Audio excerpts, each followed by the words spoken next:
모의고사 예제 문제 도면이 이제 굉장히 많이 공유가 되고 있어요. 그래서 저도 이거 보면서 이 정도는 이제 어, 모델링을 다 하시겠다 생각을 했고 저희가 표현 360 지금 모델링 가이드북이 나가고 있죠. 네, 그거 보시면서 처음부터 끝까지 하시면 이 정도는 다들 하실 수가 있을 거예요. 그 대신에 도면을 이제 읽는 거는 좀 필요를 하겠죠. 예를 들어서 뭐 이런 부분일 것 같아요. C2, C가 뭘까? 네, 네, 네, 잘하시잖아요. 근데 그 모델링 가이드북에 보면 내용이 있어요. 그거 딱 확인을 하시고. 그다음 여기 보면 파이가 있고 그냥 R이 있거든요.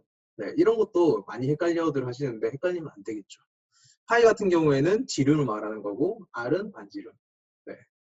그리고 이런 이제 수치들을 봤을 때 결국에 모델링을 빨리 하는 방식은 얘네들을 어떻게 구성이 되는지 좀 생각을 한번 해보시고 이런 윗부분 같은 경우에 이게 R8로 돼 있으니까 얘 처음부터 스케치를 그릴까? 라는 게 아니라 이런 부분은 이제 필렛으로 그냥 깎는다. 네. 그러니까 그냥 스케치로 모든 걸 다 끝내는 게 아니라 그냥 모디파이에 있는 기능들이랑 같이 이제 선택을 해서 잘 사용해 주시면 좋을 것 같고 그래서 만드신 다음에 스텝이랑 STL 익스포트 하는 거. 아까 전에 네 저희 이제 제가 좋아하는 노성균 대표님이 바디로 만들어도 네 바디를 전구를 껐다 켰다 하면서 익스포트가 가능하다고 하시거든요. 네 그런 것도 확인을 하시는데 그냥 컴포넌트로 하시는 게 결국에 나중에 조인트를 달아야 돼요. 네, 조인트를 달아야 돼요. 그래서 도면에 대한 이야기를 좀 하시고 출력물의 숫자 표시한다. 네 이런 거는 아마 전혀 처음 들으신 내용일 거예요. 근데 생각을 해보면 출력물을 내가 뽑은 다음에 거기다가 뭐 견출지로 뭐 붙여가지고 제출을 하고 이러진 않겠죠? 그래서 출력물에 모의고사 때는 그랬어요. 모의고사 때 출력물에 거기다가 숫자를 기입을 하게 했어요. 네, 두 자리 숫자로. 네. 그래서 그거까지 실제 뽑으면 걔가 출력물에 숫자가 나와 있기 때문에 그걸 보고 감독관이 그 숫자에 대한 점수를 네, 매칭을 시키겠죠. 그리고 공차를 얼마로 이제 해야 되는지. 이 모델 같은 경우에는 기존에 얘 링크 쪽에는 이미 공차가 들어가 있어요. 약간. 근데 이 만나는 면끼리는 공차가 안 들어가 있어요. 그러면 생각을 하겠죠. 아, 내가 공차를 처음에 주고 모델링을 해야 되나? 네. 해야 되나? 네. 여러분 어떠셨나요? 혹시 이거 만들어 보신 분 있나요? 손 한번 들어볼까요? 네. 네. 네. 제일 앞에 있는 분은 잘하셔서 제가 안 물어볼 것 같고. 네, 한번 해보셨을 텐데, 네. 제가 성함을 몰라서 그러는데, 저기, 네. 한번 해보셨을 때, 지금, 네, 머뭇머뭇 하시는, 네. 만드셨을 때, 네, 공차는 어떻게 해주셨어요? 네네네. 그냥, 네.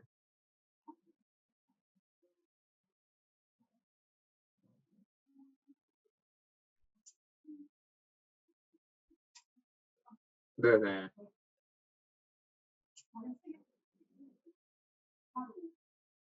네네네네네.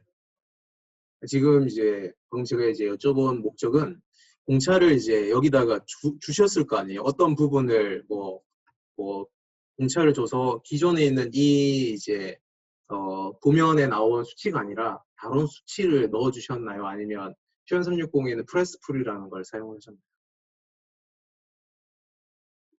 네네네. 그래서 나중에 공차를 적용을 할 때 그냥 이 그대로 그냥 모델링 하신 다음에 공차가 필요한 부분은 프레스풀이라는 기능을 이용해서 그냥 바로 이제 다이렉트로 모델링 하는 방식을 좀 알려드려 볼게요. 그럼 이게 수치로 내가 잘못 넣어가지고 계산하다 보면 시간이 그냥 막 가요.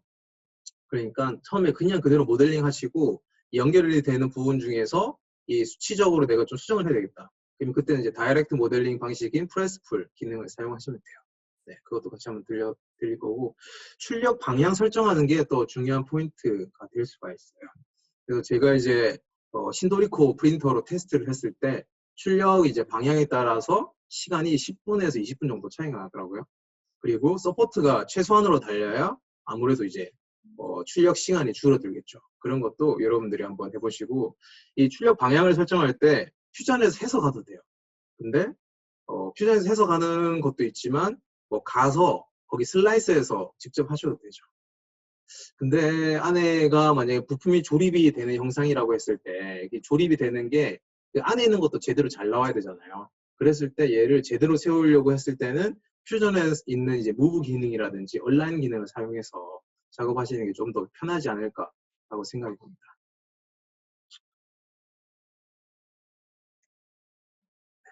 그래서 제가 만든 도면을 보고 만든 게 이제 요 형태예요. 그래서 여러분들한테 지금 종이로 다 나눠드렸고 만들어 보신 분들이 많으시니까 뭐 저는 이렇게 그냥 눕혀서 만들었는데 다른 분들은 세워서 만드신 분도 있을 거고 그건 이제 모델링을 자기가 어떻게 하는가에 따라서 다 다르겠죠. 그래서 지금부터 뭐 퓨전 360을 키고 같이 한번 만들어 볼게요. 네. 뭐 노트북 만들고 오신 분들은 그냥 따라해 보시고요. 네. 네. 네. 네.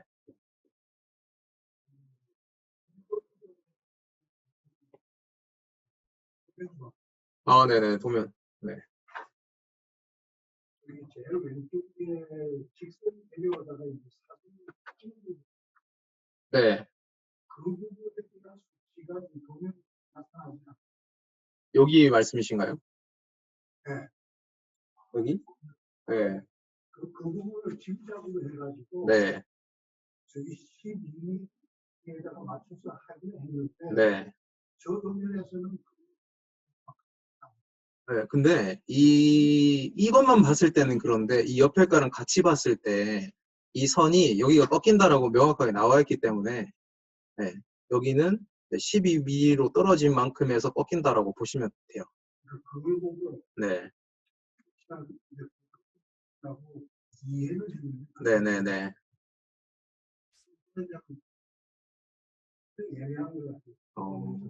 어떠세요? 보면은 원래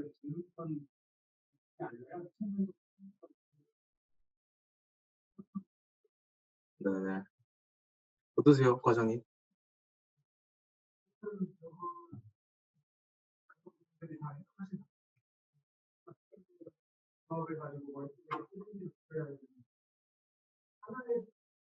원래 체크는 정면도에 모은다라는 게 규칙이다. 이렇게 규칙이다가 이게 다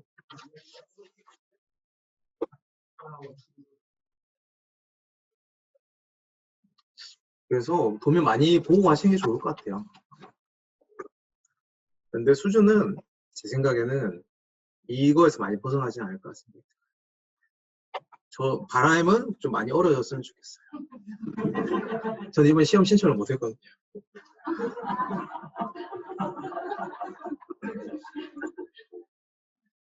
네, 그래서 한번 우선은 어떻게 보여드리는 게 좋을까? 히스토리가 있으니까 히스토리를 먼저 보여드리고 만드는 걸 그러니까 아예 그냥 처음부터 만드는 거 보여드리는 것도 하나의 방법인데 잠깐만요.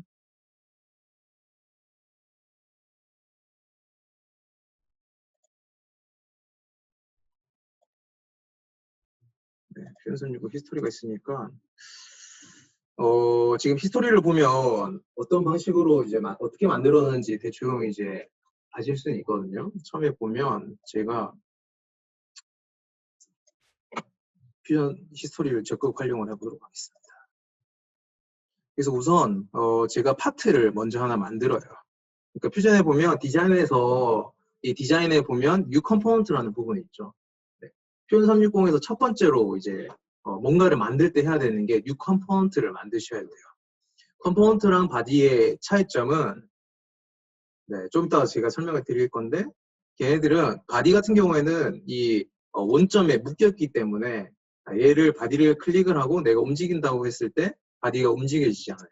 예를 들어서 지금 컴포넌트는 이런 식으로 잘 움직이죠. 네. 근데 얘가 이제 컴포넌트가 아니다 바디다 라고 하면 얘 자체는 그냥 기준이 되는 이 점에 묶였기 때문에 움직이지 않아요. 근데 컴포넌트로 내가 전환을 했다. 컴포넌트로 전환하는 순간 이 컴포넌트 자체에도 오리진을 갖고 있기 때문에 네, 컴포넌트 안에 있는 바디 자체가 얘가 어떻게 움직일지 얘가 연계가 돼 있기 때문에 얘를 움직일 수가 있는 거예요. 그래서 바디를 내가 만들고 나중에도 수정을 또 하셔야 되잖아요. 네, 그렇게 됐을 때 얘를 보시면 내가 전체를 다 한번 켜놓고 보면 제가 지금 이 히스토리가 이 정도만 있으니까 내가 어떤 바디에 어떻게 수정했는지 대충 감이 와요. 근데 얘 자체가 한 히스토리가 한 300개 넘게 쌓였다. 라고 하면 걔를 일일이 그냥 바디로만 돼 있으면 찾아가기 힘들겠죠. 근데 컴포넌트로 구분이 돼 있다라고 하면 내가 파트 1만 액티브를 시키면 그때 파트 1을 수정했던 히스토리만 이런 식으로 나오게 돼 있어요. 그리고 파트 2에 대한 히스토리를 보기 위해서는 파트 2를 액티브하면 이런 식으로 나오게 돼요. 그러니까 액티브했다고 이 파트 자체가 없어지는 게 아니라 뒤에 약간 불투명하게 나오는 거죠. 얘를 바탕으로 해서 모델링을 하시면 돼요. 그래서 전체를 액티브하기 위해서는 이 브라우저에서 최상단에서 컴포넌트를 활성화를 시켜주시면 이런 식으로 나오게 됩니다. 여기서 한 가지만 더 알려드릴 게 뭐냐면 지금 모델이 그냥 우리가 디자인을 하나 만들었다고 하면 디자인 자체는 하나의 컴포넌트라고 보시면 돼요. 그래서 화면을 잠깐 확대를 좀 해서 보면 이 디자인에 우리가 뭔가 세이브를 하지 않은 상태에서 이 브라우저를 보면 얘 상대창의 브라우저가 얘는 지금 사각형 박스로 나오죠. 박스로 나온다는 것은 디자인도 하나의 컴포넌트다.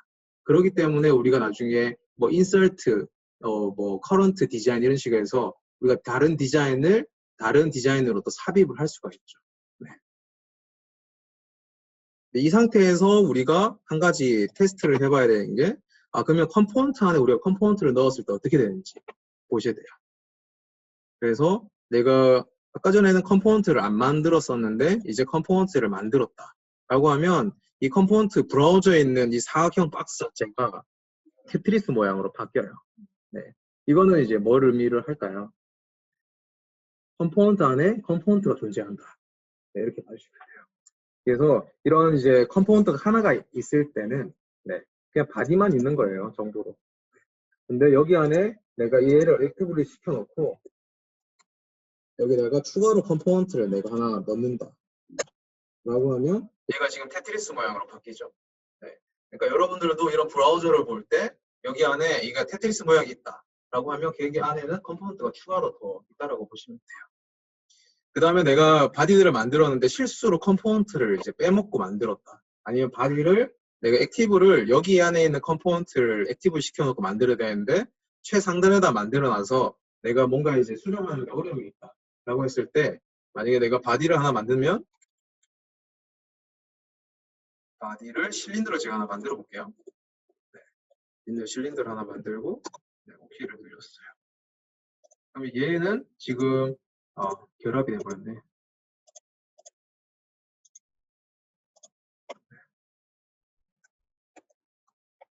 실린더를 제가 바깥에다가 하나 만들게요.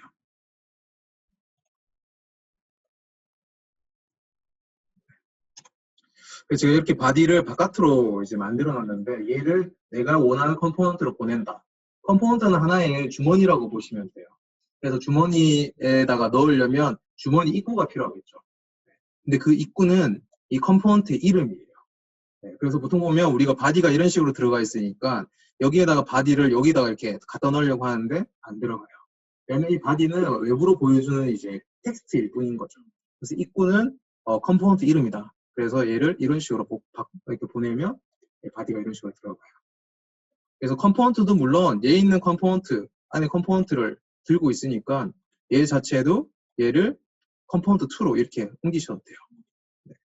그래서 컴포넌트로 내가 뭔가 관리를 한다고 했을 때 바디를 이렇게 자유롭게 움직일 수 있다라고 봐주시면 됩니다. 그래서 계속 한번 가보면 얘는 처음에 제가 컴포넌트를 하나 만들고 여기 안에다가 텍스트를, 스케치를 하나 그렸어요. 네. 그래서 스케치 그리는 과정은 조금 이따 같이 한번 보여드릴 텐데 이런 식으로 네, 구속 조건이 다 들어가 있죠. 그래서 얘 같은 경우에는 내가 나중에 얘 길이 자체를 만약 60으로 바꾼다 라고 하면 얘가 자동적으로 늘어나서 만들어지게 돼 있어요. 근데 퓨전을 내가 만들게 되면 지금 이렇게 파란 색깔 선이 나와요. 파란 색깔 선 같은 경우에는 얘를 잡고 움직이면 움직여져요. 근데 내가 여기다가 치수를 기입을 하고 얘 자체를 어디랑 같이 이제 들어가라. 지금은 제가 평행을 만든 거죠. 네. 그리고 얘 자체에다가 내가 뭐 포인트로 점을 하나 찍어준 다음에 네. 얘가 이렇게 퓨전이 또 똑똑한 게 얘를 약간 이런 식으로 스냅을 하면 스냅에 대한 구속 조건이 나와요. 삼각형 같은 경우에는 그 선에 대한 중점을 말하는 거죠. 그래서 얘를 찍어주고 네. 제가 다시 제가 지금 텍스트를 늘렸었어요. 포인트를 이런 식으로 찍어주고 얘 라인이랑 얘랑 선을 맞춰버리면 네. 얘도 이제 근데 얘는 지금 회전은 할 수 있을 것 같아요. 아래 위로 올라가네요. 그러면 추가로 구속 조건을 뭐 이런 식으로 넣어야 되겠죠. 그러면 얘는 검은색으로 구속이 됐어요. 그럼 더 이상 이제 움직이지 않아요. 이런 식으로 스케치를 하고 구속 조건을 넣어 놓으면 스케치를 나중에 수정하는데 편하다. 근데 지금 이 상태에서는 나중에 이번 시험에서 굳이 이렇게 구속 조건을 다 이렇게 주실 필요는 없어요. 근데 모델링을 이제 하고 나중에 좀 수정이 필요할 것 같아? 라고 생각했을 때는 이렇게 구속 조건들을 많이 넣어 놓으시면 더 작업하기 편하실 겁니다. 그리고 이게 끝나고 나면 내가 익스트루드 통해서 얘 바디 하나를 만들어줘요. 퓨전에서 이제 익스트루드 할 때도 보면 이 한쪽 면을 당겨서 하는 게 아니라 하나의 이제 얘가 중심점이 있다라고 하면 중심점을 기준으로 해서 얘네들을 움직일 수가 있겠죠. 지금 얘가 어디로 갔냐? 지금 얘가 어디가 숨었어요. 지금 기능창에 나와야 되는데 일단 좀 이따 찾아보도록 할게요. 어디로 갔냐? 네. 그리고 나서 제가 스케치를 추가로 하나 더 그려줘요. 네. 이 위에다가 제가 뭐 이렇게 탑에 두고 아마 그렸던 것 같아요. 네, 내가 스케치를 그리는데 스케치가 자동적으로 이렇게 스냅이 돼가지고 보라색깔 점들이 생긴 걸 볼 수가 있어요. 그거는 내가 스케치를 사용을 하는데 얘네들을 내가 구속 조건을 주다 보니까 참고를 해서 이제 스케치에 대한 구속 조건을 주니까 원래 기존에 있던 모델 형상에다가 이런 선들을 하나를 따줘오게 돼요. 자동적으로. 그렇게 됐을 때는 그렇게 형상 자체를 딴 선은 색깔이 보라색깔로 나와요. 네, 그래서 보라색 선들은 다 형상들을 내가 어딘가에 투영을 시켰다라고 봐주시면 되고 이렇게 보라색으로 이제 따져 있기 때문에 내가 앞에서 이 형상 자체가 수정이 되더라도 제가 익스트루드를 제가 아까 9에서 제가 12로 바꿔볼게요. 바꾸더라도 얘가 형상에 그대로 따라서 얘가 움직이는 걸 볼 수가 있어요. 그 다음에 얘를 이제 뚫어주고 이 형상 자체를 이런 식으로 만들어요. 그냥 파트 1은 이제 끝났죠? 네, 고개 끄덕거리면 안 되시죠? 그러면 여기에 필렛이 남았어요. 기존에 내가 여기다가 스케치를 그려서 필렛을 하는 게 아니라 그냥 여기다가 모델을 만들어지고 나서 필렛을 주죠. 이 필렛이라는 게 스케치에서 할 수도 있지만 이 모델에서 하는 게 나중에 수정하는 게 편해요. 네. 그래서 이 스케치에서 하는 게 아니라 모델에서 수정을 해줬고 네. 여기 안에서 추가로 제가 네. 나중에 이 파트 같은 경우에는 제가 이 다른 부분이랑 공차를 줄 때 썼던 파트라서 뒤에서 한번 보여드려 볼게요. 그러니까 파트 2. 네. 파트 2 같은 경우에도 동일하게 들어가는데 스케치를 하고 익스트루드를 하고 네, 스케치를 한 번 더 한 다음에 얘를 뽑아 올리고 마지막에 챔퍼 이런 식으로 들어가 있어요. 처음부터 따라 해볼까요? 아니면 그냥 굳이 안 해도 된다 그러면 바로 넘어가고요. 네, 네. 이 파일을 아예 제가 그냥 제공을 해드릴게요. 파일 보시면서 한번 연습해 보시면 좋을 것 같고 요거 하는 방법에 대해서는 아마 뭐 많은 분들이 공유를 하고 계신 것 같아요. 유튜브에도 아마 올라온 게 봤고 그래서 한번 따라해 보시면 좋을 것 같고 결국에 나중에 내가 수험 번호를 입력을 해야 되니까 스케치를 좀 끌게요. 네. 수험 번호를 입력하기 위해서 제가 여기다가 스케치를 하나 그렸어요. 네. 스케치를 그리시고 나중에 번호를 아마 뭐 01번 자리에 대한 번호겠죠? 네, 01번이면 01번 이런 식으로 기입을 하신 다음에 이걸 가지고 익스트루드를 하시면 이렇게 네, 뜯어져요. 만약에 내가 서포트를 이제 보고 있다가 이 부분에서 내가 뒤로 뺐을 때가 모양이 잘 나올지 아니면 앞으로 돌출했을 때 이 모양이 잘 나올지는 아마 그날 도면을 보시고 판단을 하셔야 될 것 같아요. 제가 얘는 그냥 뒤로 빼놨어요. 왜냐하면 얘 살 두께가 충분히 있었고 네. 얘 형상 자체도 내가 뭐 세웠을 때 뽑히는 거니까. 이게 근데 이 숫자 자체는 그렇게 중요하진 않을 거예요. 표시만 나게 만드시면 될 거예요. 네.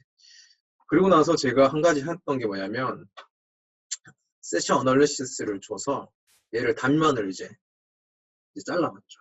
네. 잘라보니까 여기에 들어가 있는 링크 부분은 공차가 충분히 있는 것 같아요. 내가 이 링크 부분에 대한 공차가 도대체 얼마가 되겠을까 잘 모르겠다 라고 했을 때 퓨전 360에 있는 매저 기능들을 사용하시면 돼요. 이 매저 기능들이 치수들을 측정을 해주는데 내가 이 면이랑 이 면을 선택을 하면 이 면이 얼마의 크기로 나오는지를 보여줘요. 근데 왜 창이 안 들까요?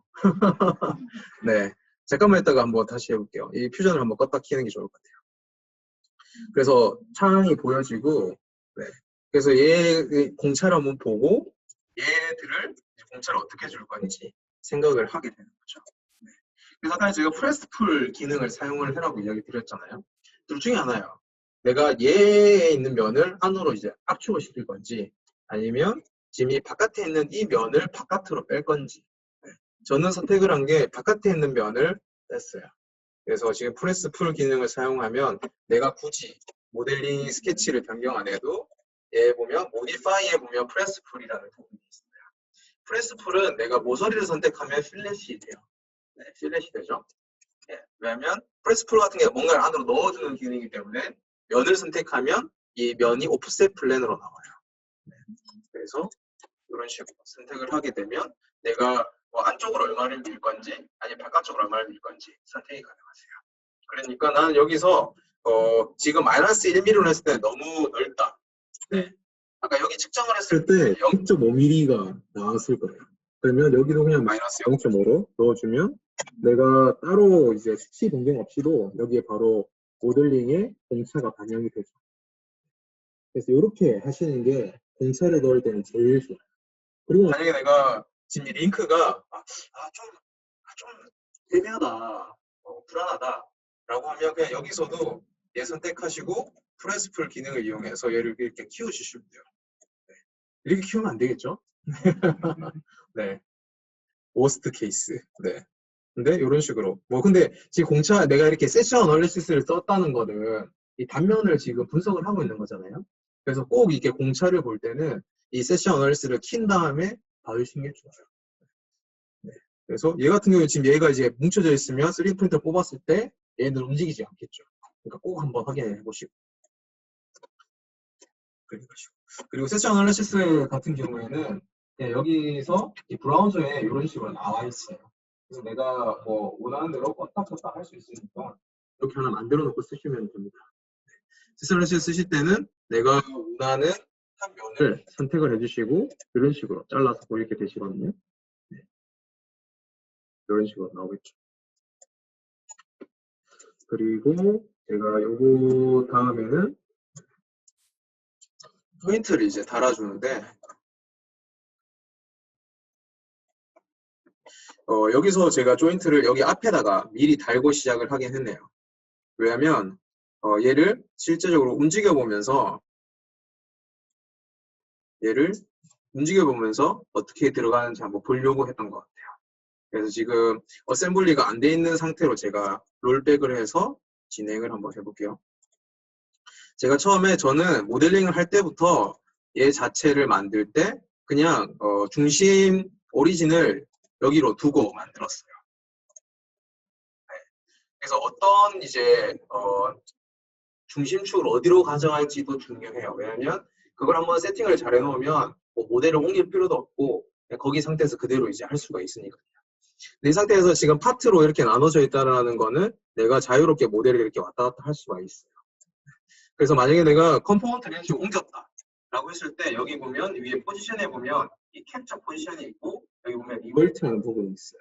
리벌트는 내가 처음에 있는 위치로 되돌리겠다 라는 부분이에요. 그러면 제대로 돌아갔죠. 그리고 자리에 제대로 붙어 있을 때는 조인트 어셈블리 기능을 사용하실 때 이 어셈블에 보면 이 에즈빌트 조인트라는 부분이 있어요. 에즈빌트 조인트를 클릭을 하시고 내가 이제 연결할 창이 안 나오네. 그러면 잠깐만요. 얘를 껐다가 다시 하시죠.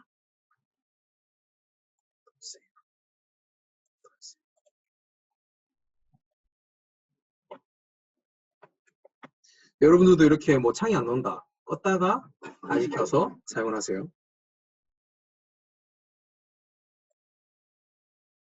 네. 표현선용 키우는 동안 제가 정리를 해놓은 내용으로 보여드릴게요.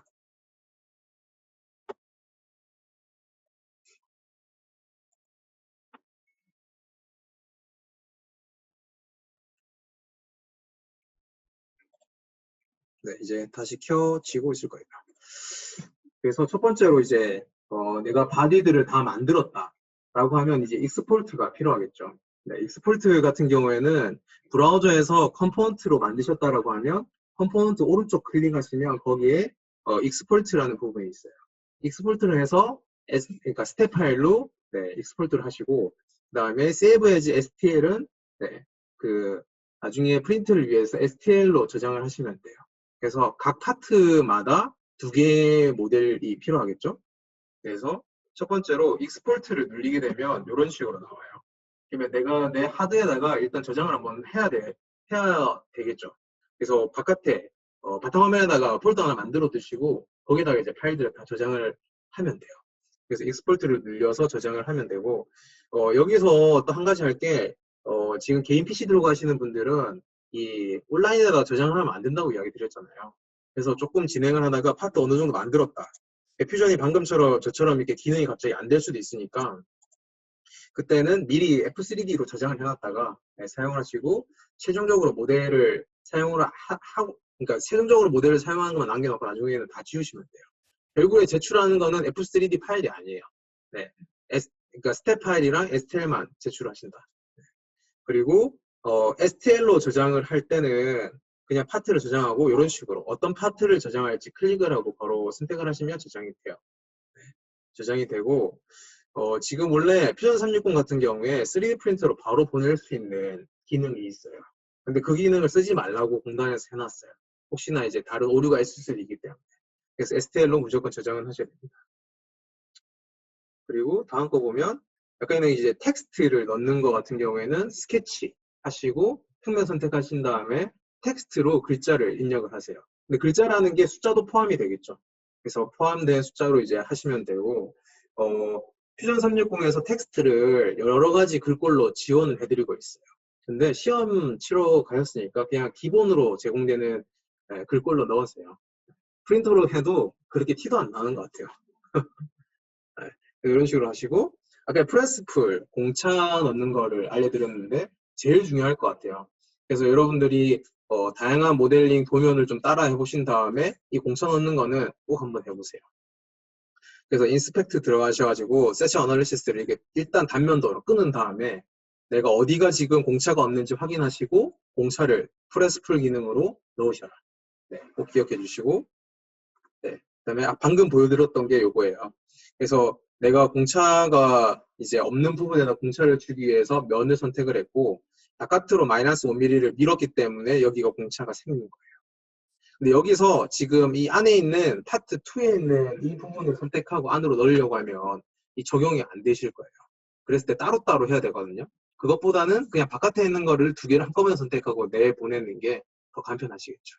그러니까 이 도면에 따라서 이 기능들을 쓰는 거는 정말 그날 여러분들의 컨디션에 따르지 않을까 싶어요. 아니면 미리 연습을 많이 하시는 게 제일 좋을 것 같고요. 그다음에 조인트를 이제 움직인다, 모델을 움직인다. 여기서부터 퓨전 360 다시 틀었으니까 같이 한번 해볼게요. 잠깐만 제가 기능을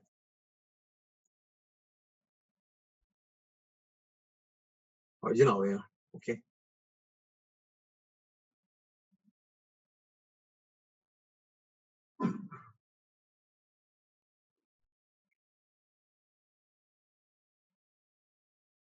네, 이제 여기서 아까 제가 조인트부터 시작을 한번 다시 해볼게요. 이 조인트를 이제 파트들이 이렇게 나눠져 있으니까 조인트를 달아야 같이 움직이겠죠? 조인트를 다는데 이 상태에서 어셈블리에 보면 에즈빌트 조인트라는 부분이 있어요. 그래서 에즈빌트 조인트를 클릭을 하시고 내가 원하는 연결하고 싶은 파트들. 그러니까 뭐 다른 프로그램에서 내가 조인트 할 오리진을 선택하고 이럴 필요 없이 그냥 내가 연결하고 싶은 파트들 먼저 선택을 하세요. 그러면 내가 파트 1이랑 파트 2를 연결하고 싶으니까 선택을 한 거죠.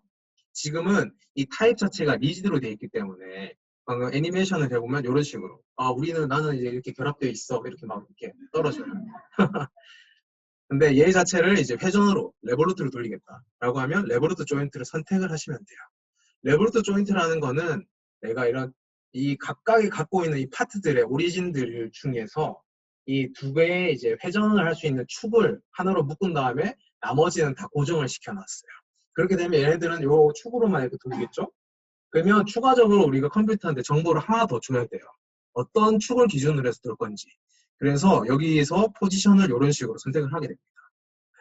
그럼 여기서 얘를 기준으로 돌아라. 네.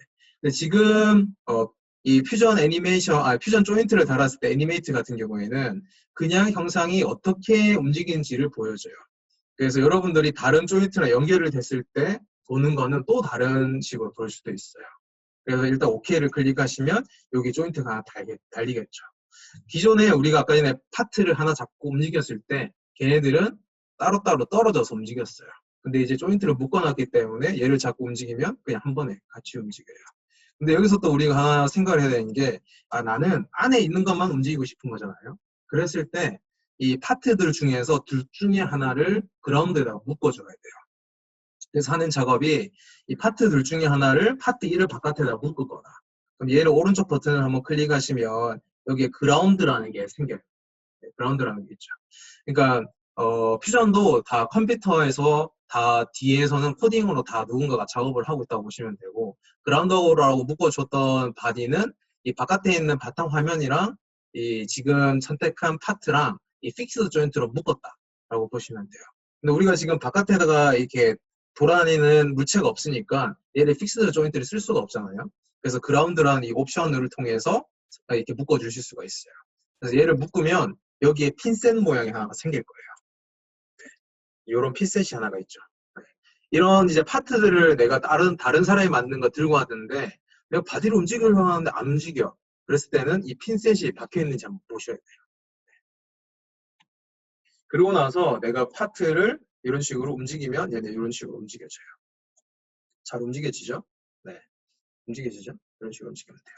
근데 내가 이 지금 마우스로 움직이는 거는 정확한 치수로 움직일 수가 없잖아요. 네. 그래서 처음에 리버트를 눌린 다음에 얘를 정면으로 갖다 놓고 얘를 정확한 치수로 움직이고 싶다라고 했을 때 이 조인트에 가면 내가 선택한 조인트를 각도를 얼마만큼 움직일지 선택할 수 있는 옵션이 있어요. 그게 네, 오른쪽 클릭하시면 여기 드라이브 조인트라는 부분이 있어요.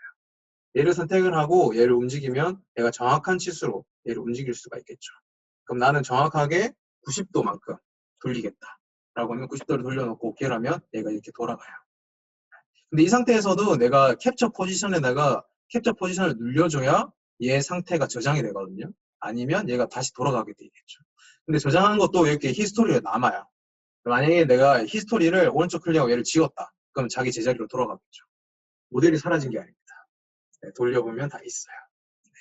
그래서 이런 식으로 작업을 하시면 되고 이 상태에서 어셈블리 같은 경우에는 어셈블리로 돼 있으니까 얘를 저장하기 위해서는 브라우저 최상단에서 오른쪽 클릭하시면 얘를 이제 익스포트를 하실 수가 있어요. 그러면 합쳐져 있는 게 선택이 되면서 얘가 한꺼번에 저장이 되겠죠.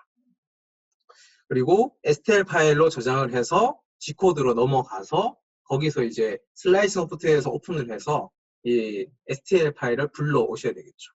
근데 그거는 이제 시험장에서 이제 직접 하시면 될 것 같고 제가 이제 만약에 그냥 시험장이 아니라 그냥 일반적으로 쓸 때는 퓨전360에서 툴에 들어가시면 여기 3D 프린터라는 기능이 있죠.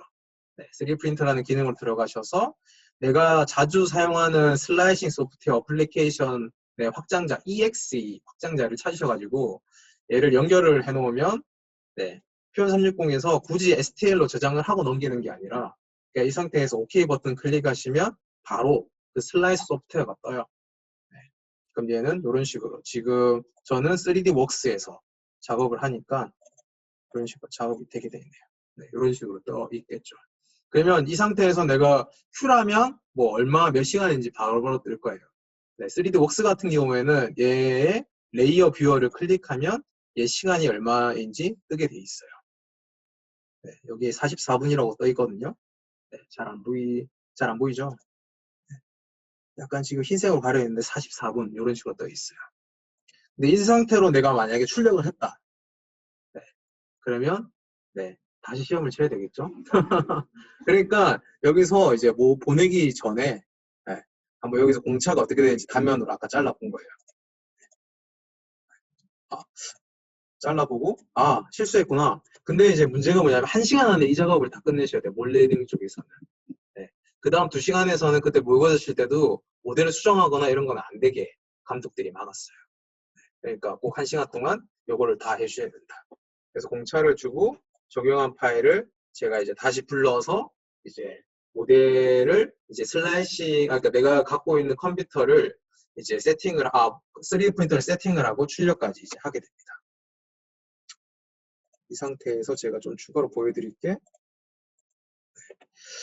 그 다음에 이 모디파이에서 무브랑 이제 얼라인 기능을 이용해서 내가 원하는 평면에다가 갖다 붙일 수가 있거든요. 그래서 얘를 보면 내가 어떤 방향으로 출력을 할 건지를 선택을 이제 생각을 해서 이제 한 다음에 걔를 이제 한번 세워봐서 출력 시간도 중요한데 출력 퀄리티도 중요할 거예요. 결국에는 얘를 이제 뭐 나중에 뗀 다음에 얘네들이 잘 동작하는지 확인을 하셔야 되니까. 근데 지금 이 상태에서 봤을 때 얘는 이제 50분, 얘는 47분, 얘는 79분, 얘는 50분이 걸렸어요. 근데 어떤 게 정답이라고 말은 못해요. 그러니까 지금 이거는 많은 분들이 돌려보고 어떤 방식이 제일 깔끔하게 잘 나온다 라고 검증을 이제 했다면 뭐 다들 그 방법으로 다 따라 하겠죠. 근데 도면이 새로 나올 거기 때문에 그때는 여러분들의 판단, 그게 이제 이번 시험의 승패를 가로지르는 또 결과가 되지 않을까 싶어요.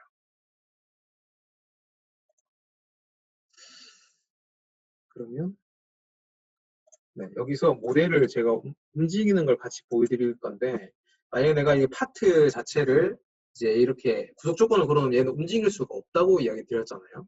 그래서 이 그라운드를 언그라운드로 바꿔주셔야 돼요. 그 다음에 이 지금 바디 자체가 그러면 얘가 같이 이런 식으로 돌아다닐 거예요. 이 상태에서 내가 모디파이에 있는 무브 버튼, 얘를 선택하고 얘 바디를 보면 이 무브 오브젝트가 이제 바디로 되어 있는 게 아니라 얘를 컴포넌트로 바꿔줘야 컴포넌트 전체가 다 움직여요. 그러면 내가 얘 전체를 선택을 하시고 내가 또 이제 포인트 자체를 움직일 때도 얘 로테이션 자체가 이런 식으로 엉뚱한 데 들어가 있을 수가 있거든요. 그래서 항상 이거를 프리무브로 얘를 이제 움직이시는 게 아니라 이 트랜슬레이션이나 아니 여기 있는 로테이트로 움직이는 게 제일 좋아요. 그리고 내가 원하는 축에 안 가 있다. 얘 같은 경우에는 지금 축 자체가 얘 조인트가 있던 부분으로 도는 게 가장 좋겠죠. 그랬을 때는 이 엑시스 자체를 이런 식으로 보고 선택을 하시면 돼요. 근데 또 선택을 할 때 보면 이런 안에 부분이 잘 선택이 안 될 때가 있잖아요. 그랬을 때는 그 부분에 가까이 가신 다음에 이 마우스 왼쪽을 꾹 누르시면 내가 선택할 수 있는 것들이 이런 식으로 나타나요. 그러니까 예를 들어서 내가 익스트루드 할 때도 내가 뒤에 있는 프로파일을 선택을 해야 되는데 보통 바디의 정보를 껐다가 선택하고 다시 켜고 막 이렇게 하시잖아요. 그렇게 하지 말고 이 원하는 부위에 가서 이걸 마우스를 꾹 눌리셔서 여기에 있는 제가 Y축을 선택을 했다. 이런 식으로 선택을 하신 다음에 이 바디를 이런 식으로 돌려주시면 돼요. 그리고 이렇게 로테이트로 돌린 것도 히스토리에 안 남네? 트랜슬레이션은 나와요. 이런 식으로 해주시고 만약에 얘 자체를 내가 뽑으려고 하는데 얘를 지금 이 방향으로 해서 뽑으면 안 되겠죠? 그랬을 때는 얘를 다시 더 그라운드 하시고 얘는 이런 식으로 올려주신 다음에 출력을 하는 게 좋습니다. 그러니까 이 안에 있는 파트 자체도 내가 이 도면 자체에 지금 이렇게 서 있다라고 해서 이렇게 뽑으라는 게 아니에요. 결국에 만들고 나서 내가 뗐을 때 이렇게만 움직일 수만 있으면 되는 거거든요. 그리고 지금 조인트 기능이 나온 김에 컨택이 퓨전에서 더 가능해요. 예를 들어서 지금 얘 파트 같은 경우에 얘를 이렇게 밑으로 내면 지금 모델이 이런 식으로 파고들죠. 근데 나중에 어셈블리 기능을 추가로 나중에 사용하시다 보면 실질적으로 구현되는 모습을 보고 싶잖아요. 그랬을 때 이 어셈블리에 있는 이 컨택, 여기 보면 enable all contact이라는 게 되어 있어요. 내가 이 위에 거 같은 경우에는 내가 주고 싶은 데만 주고 이 밑에 거 같은 경우에는 전체를 그냥 한꺼번에 다 주는 거예요. 처음에 하실 때는 그냥 전체를 그냥 한꺼번에 다 주시면 돼요.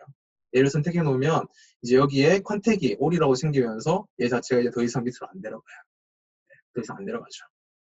그럼 좀 더 실질적인 모습이 구현이 가능하시겠죠. 이렇게 생각하시면 되는데 아마 여기까지는 뭐 시험에서는 뭐 쓰이지 않을 거예요. 그리고 한번 보여드리자면 뭐 제가 이런 식으로 내가 보냈다 라고 하면 뭐 3D 프린터로 뭐 STL로 해도 되는데 뭐 G코드를 만들고 나서는 이거 내가 이거 보내고 안 보내고 어떻게 알겠어요. 네, 그러니까 그냥 이걸로 하셔도 될 것 같긴 한데 위험하니까 네. 안 들은 걸로 해주세요. 그냥 뭐 이렇게 네.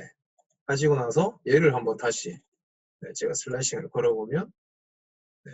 얘 자체 같은 경우에는 지금 53분 뭐 이런 식으로 나오네요. 네. 그리고 내가 만약에 여기서 세팅해서 서포트를 네, 사용 안 함이라 해놨다 라고 하면 얘는 지금 서포트 없는 상태로 나오는데 얘는 모르는 거예요. 네. 이상하게 나올 수도 있겠죠. 그래서 내가 좀 이렇게 얘가 오버행이 어느 정도인지 프린터는 좀 체크를 하시고 오버행이라는 거는 서포트가 안 생기는 각도거든요. 그래서 한번 확인하시고 서포트가 있어야 되는데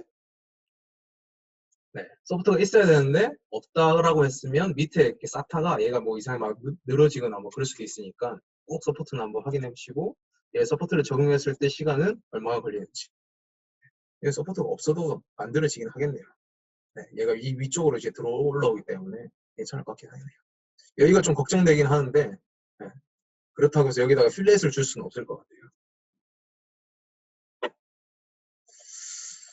네, 그리고 제가 준비한 것 중에서 이제 감독관님들이 이제 채점을 이제 할 거예요. 그랬을 때 여러분들이 낸 스텝 파일을 불러와서 네, 채점을 하게 될 거고 퓨전 360 기능 중에서 하나가 Find Feature라는 게 있어요. 그러니까 여러분들이 그러니까 스텝 파일로 제출을 하지만 여러분들이 어떤 기능들을 써서 만들었는지 확인도 가능해요. 네, 그렇게 확인도 할 수가 있고 네, 마지막으로는 얘네들의 실제 치수를 측정을 해서 얘네들이 제대로 만들어졌는지 확인을 하겠죠. 뭐 공차를 넣는 부분이야 뭐 이렇게 치수가 다를 수는 있겠다고 쳐도 외형 같은 경우에는 이 치수 그대로 들어가야 되겠죠. 그래서 처음에 퓨전에 보면 이 파일에 오픈이라는 부분이 있고 오픈해서 내가 가져오면 이렇게 파일을 가져올 수가 있겠죠. 스텝 파일을 들고 왔을 때는 히스토리가 없어요. 네. 이 없는 상태에서는 네. 이 find create에 보면 find feature라는 기능이 있고 얘를 선택을 하고 내가 원하는 내가 얘들을 어떤 걸로 만들었는지 확인해달라 라는 부분들을 클릭을 하시면 얘가 이런 식으로 옆에 다 어떤 기능들을 이용해서 만들었는지 대략적으로 나와요. 근데 얘가 100% 맞는 건 아니에요. 근데 어느 정도는 감안을 할 수가 있고 이 기능을 쓰는 이제 궁극적인 목표는 뭐냐면 얘를 빠르게 수정하겠다라는 의미예요. 내가 예를 들어서 이런 이제 필렛들이 이렇게 지금 들어가 있는데 이 부분을 굳이 내가 스케치에서 수정하는 스케치가 없으니까 스케치를 수정 아예 못하잖아요. 그래서 여기에는 이런 부분들이 다 필렛으로 그냥 여기에 기능들로 추가가 되는 거예요. 좀 똑똑해요. 그리고 내가 치수를 쟀을 때 아까 여기 자체가 지금 지름이 9mm였죠. 아까 도면에서 여기 보시면 네. 지금 지름이 R이 9로 나오잖아요. 이런 데는 변함이 없는 거니까 딱 체크해 봤을 때 R이 9다. 그러면 얘는 잘 만들었어. 체크. 네. 얘가 근데 7이다. 네. 다음 시험. 네. 뭐 이렇게. 그리고 공차를 내가 기입을 한다라고 했을 때 이 안에 있는 사이값도 이런 식으로 확인이 가능해요. 실제로 프레스프를 썼지만 내가 제대로 넣었는지 내 눈으로는 이 사이 틈이 있지만 출력했을 때 가능한지 꼭 확인을 한번 해보시고 넘어가는 게 좋습니다. 여러분들도 이 매저 기능을 직접 사용을 하시는 것도 좋을 것 같아요. 네. 만약 감독관도 뭐 이걸로 사용을 할 것 같긴 하고요. 오늘 이 전체 내용을 제가 설명을 좀 드렸고 설명을 드렸고 여러분들이 아까 지금 잘 따라오셔 출력까지 했으면 이제 시험이 완료가 됩니다. 3시간을 적극적으로 잘 활용을 하시면 제 생각인데 프린터가 뭐 정말 이상하지 않다라고 하면 문제는 없을 것 같아요. 그리고 모의고사 칠 때도 프린터가 이상이 있다. 그러면 시간을 연장을 해줘요. 근데 파일이 문제가 있다. 그건 이제 끝난 거예요. 프린터가 문제가 있다라고 하면 시간을 좀 더 연장을 해주실 거예요. 그래서 만약에 잘 안 되시는 분들은 저희가 2차 시험도 있으니까 네, 2차 시험을 치는 것도 하나의 더 방법이고요. 이제 필기는 9월 달에 시험을 칠 거고요. 그다음에 실기 원서는 또 10월 이제 마지막 주에 있네요. 그리고 네, 실기 시험은 11월 달에 진행이 될 것 같고 네, 마지막 최종 합격자는 12월 달에 이렇게 나옵니다. 그래서 지금 또 1시간이 또 지났고요. 제가 이 다음 세션은 실제적으로 저희가 디자인 for additive manufacturing 어떻게 사용하는지를 좀 보여드릴 거고요. 그러니까 지금은 이제 시험에 대한 내용이었어요. 실질적으로 어떻게 사용하는지 보여드릴 거고 요새 보면 옛날에 해석하는 소프트웨어들에 이런 이제 솔루션들이 많았어요. 소프트웨어들이 많았는데 지금 여러분들이 사용하시는 퓨전 360에도 그런 해석 프로그램에서 사용하는 기능들을 넣어놨거든요. 네, 그 기능들을 이용해서 만들어진 사례를 좀 설명을 드리고 오늘 끝내도록 할 거예요. 그래서 지금부터 4시까지 네, 휴식을 가지고 네, 한 30분 정도 네, 더 소요가 될 거니까 그렇게 만약에 지금까지는 시험에 대한 내용만 궁금하셨던 분들은 네, 지금은 이제 가셔도 되고 그 뒤에 있는 내용들이 조금 더 궁금하시다라는 분들은 한 30분 정도 더 듣고 가시면 될 것 같아요. 네, 감사합니다.